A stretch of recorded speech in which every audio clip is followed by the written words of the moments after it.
Over 1 in 4 survey respondents were laid off in the past 2 years, increasing to one-third for those in the United States. Three-fourths of surveyed students said they are concerned about their future job prospects in the game industry. 52% of game industry professionals think generative AI is having a negative impact on the game industry, up from 30% last year and 18% the year prior. It is definitely safe to say that the game industry is having a large oof moment right now. Hey everyone, it's Spopes. There is a new State of the Game Industry report out on Business Wire. It was produced by GDC Festival of Gaming and features a survey of more than 2,300 game industry professionals and students. This report is absolutely packed with data that can help us understand where the game industry is going in 2026 and beyond. But before I dive into all the layoff statistics, everything else you might want to learn from this, please subscribe to the channel if you haven't already. Please like, hype, and share the video.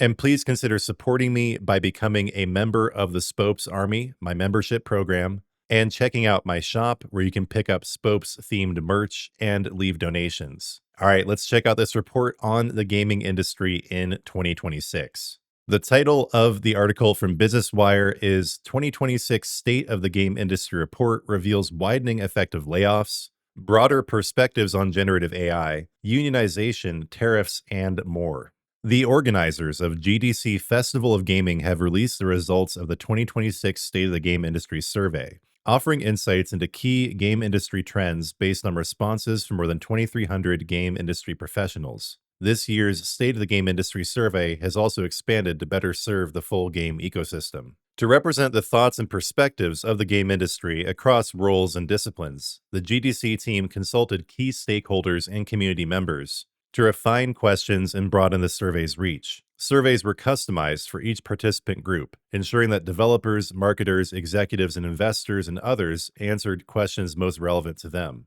The team also surveyed a smaller group of game educators and students to capture a snapshot of the challenges facing the next generation. The report provides the latest data and analysis on layoffs, generative AI adoption and sentiment, unionization efforts, development platforms and priorities, business pressures, emerging trends, and more. Key insights from the report are below.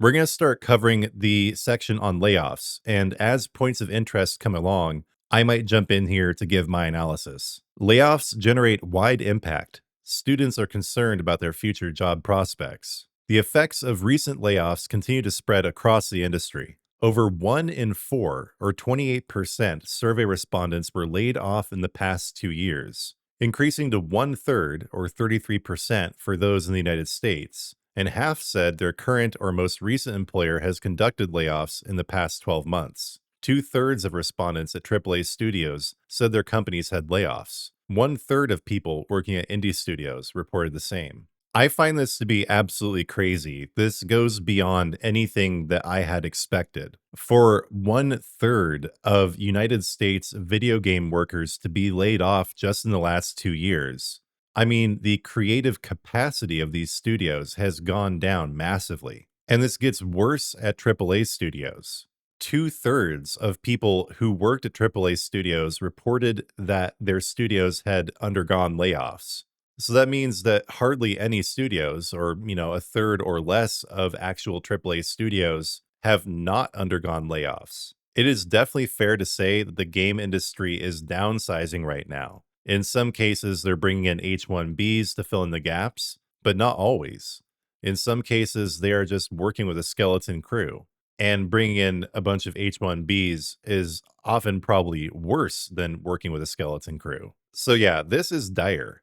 We are in a situation right now where the game industry is really slimming down. It's possible this is just normal and expected slimming that will happen when an industry is overvalued, when there are too many hires within a short period of time, many of whom are not qualified. But this also displays an undeniable contraction in the overall game industry that is being felt the most strongly at AAA studios. Given how many layoffs have recently occurred, it's perhaps no surprise that students are pretty pessimistic about their futures. Students who are trying to get into gaming, that is. The smaller survey of students illustrates widespread pessimism among future developers and leaders eager to enter the space. Three-fourths, or 74% of surveyed students, said that they are concerned about their future job prospects in the game industry. Students noted the lack of entry-level jobs, increased competition from laid-off workers with more experience, and AI-led displacement. It's never a bad time to invest in your future, and video games are going to be here to stay in one form or another. But it's absolutely a fact that the job market for new grads in the video game arena is much more competitive than perhaps it ever has been before. This is partially because becoming a video game designer is now seen as a legitimate career, so there are more graduates, but also they are having to compete against people with 5, 10, 15 years of experience who were just laid off, and AI is encroaching. So if you are a student hoping to enter the game industry, don't give up, but realize it's going to be an uphill battle. Persistence and getting ahead of the pack are the key here in 2026 and beyond. In the next section, we're going to explore how handheld gaming and the use of Unreal Engine are exploding. It's full steam deck ahead. More developers use Unreal than Unity. Newly added to the 2026 survey, Valve's Steam Deck is the fourth most developed platform among respondents, with 28% of developers making or optimizing games for the PC handheld. In addition, 40% of developers said they're interested in making games for Steam Deck, putting it on par with the Nintendo Switch, 39%. For future game development, PC continues to reign, with 73% of survey executives placing PC in their top 3 next-gen platform they're most interested in. Some of this is nonsense, but other parts are very interesting. Like this last part, 73% of survey executives are placing PC in their top 3 next-gen platforms. I mean, what else is there? There's PC, there's PlayStation, there's Xbox, there's Nintendo. Are we really that surprised that more executives didn't place Nintendo higher than PC? But okay, moving on.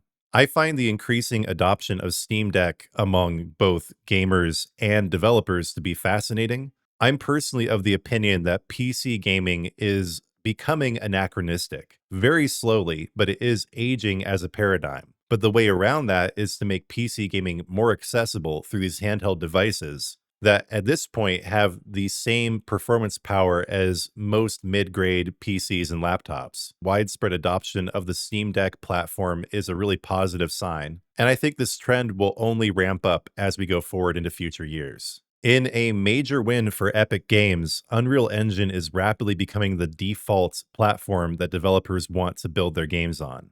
Unreal Engine is the most popular engine among survey respondents. 42% of developers reported that it is their primary engine for game development, ahead of the next most popular engine, Unity, at 30%. Unreal Engine adoption appears to be more common for developers at AA, 59%, and AAA, 47% studios.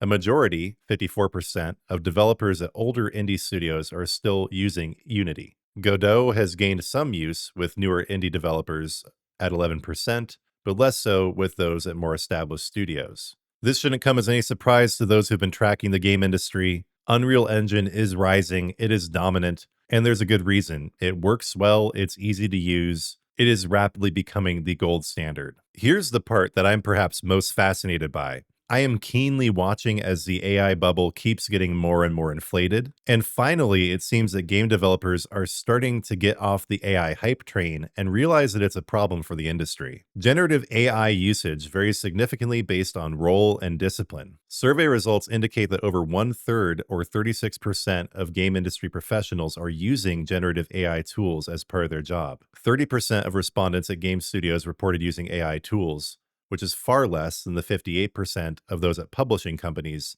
support teams, and marketing or PR firms that reported to use AI tools. Business professionals' use at 58% far outweighs that of most other disciplines. Sentiment from game industry professionals reveal that they often balance the use of multiple AI tools for multiple purposes, rather than relying on a single platform or use. The most used AI tool for game industry professionals are large language models, mainly ChatGPT at 74%, followed by Google Gemini at 37%, and Microsoft Copilot at 22%. The most common use is research or brainstorming at 81%, followed by daily tasks like writing emails and code assistance at 47% each, and prototyping at 35%. I feel like there's a big difference between actual generative AI, meaning creating code, creating images for video games, and just using chatbots to brainstorm. I don't have any trouble with people researching or brainstorming using chatbots. But the fact that 47% of developers are using AI to make code is very worrisome. That can prove problematic in the extreme down the line. And the ability to write new code is now atrophying for these developers. But here's where it gets really interesting. Opinions on generative AI hit a new low. Over half of game industry professionals think it's bad for the industry. According to this year's survey, over half, or 52%, of game industry professionals think generative AI is having a negative impact on the game industry, up from 30% last year and 18% the year prior. Workers in visual and technical art, 64%, game design and narrative, 63%, and game programming, 59%, hold the most unfavorable views. About 7% of respondents think generative AI is having a positive impact on the game industry, down from 13% in GDC's 2025 report. That amount is higher for executives and those in business operations and services at 19% each. So finally, the game industry is waking up to the fact that it is the frog in the pot that is slowly being boiled alive by AI. This is a major leap in skepticism, up 22% from 30% to 52%. Now it is the majority of the industry believes that AI is a problem for the game industry. I find it hilarious that the proportion of business operations and executives in gaming who believe that AI is a good thing is basically double from actual developers. Of course, I think it's a good thing because it's cheap and it seems so attractive. But those actually in the trenches doing the work realize it's a problem. I find it really interesting that those involved in creating the art for games are the most likely to say that AI is a problem, and also the writers. But the programmers also realize it's poison. It's probably too late to do anything about it now, especially because the executives are all still gung ho about it. But maybe this is the beginning of a wake up call for the industry that AI is a problem and it doesn't have any place in games, except for what I was talking about before, like brainstorming, researching, etc. But it doesn't belong in code, it doesn't belong in visuals, it doesn't belong in writing, that's for sure. Here's a topic that I might have a controversial opinion on. I'm basically of the opinion that unions are mobs that just extort dues from the hapless workers who happen to form them without really providing any real benefits. I find the whole notion to be communistic and anti business. Unions just get in the way while pretending that they're fixing problems. But the union brain virus does seem to be spreading among game developers, whatever I may think. 82% of US based respondents support the unionization of game industry workers, with 5% opposed, absolutely based Chads, God bless you guys, and 13% unsure. Support was higher among workers earning under $200,000 per year at 87%. Those who have been laid off in the last 2 years at 88%, like, yeah, no duh, okay. And people younger than 45, 86%, because they're impressionable and have no idea what they're talking about. No respondents aged 18 to 24 were opposed to unionization. Oh, God bless the Zoomers. God help them. Well, it looks like the game industry is getting unionized. God bless these people.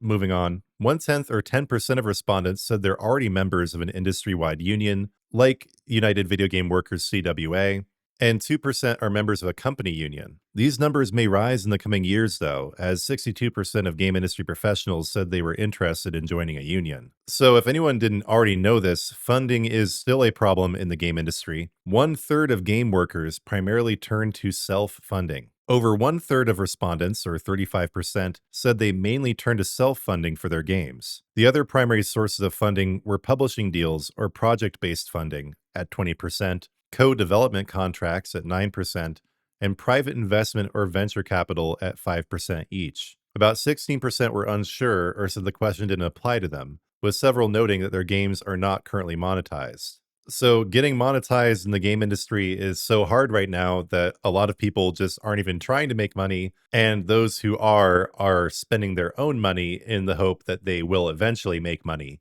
Man, this is definitely a large oof moment. Let's hope things get better.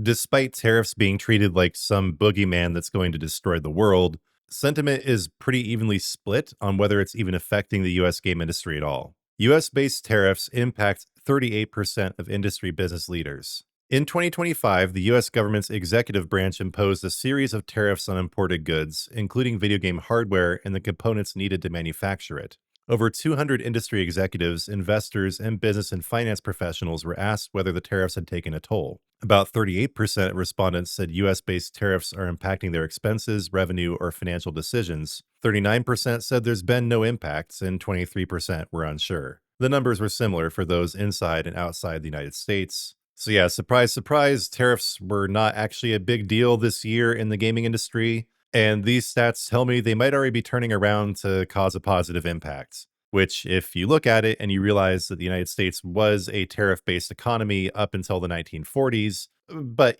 I digress. No one likes actual history or knowing the truth. Tariffs are terrible and bad, and we should just blow up everything that has to do with them. Just blow it all up, blow everything up. In the realm of marketing, marketers are leaning primarily on social media video for discovery. At 65%, social media is the primary discovery method for game marketers, and in that world, video reigns supreme.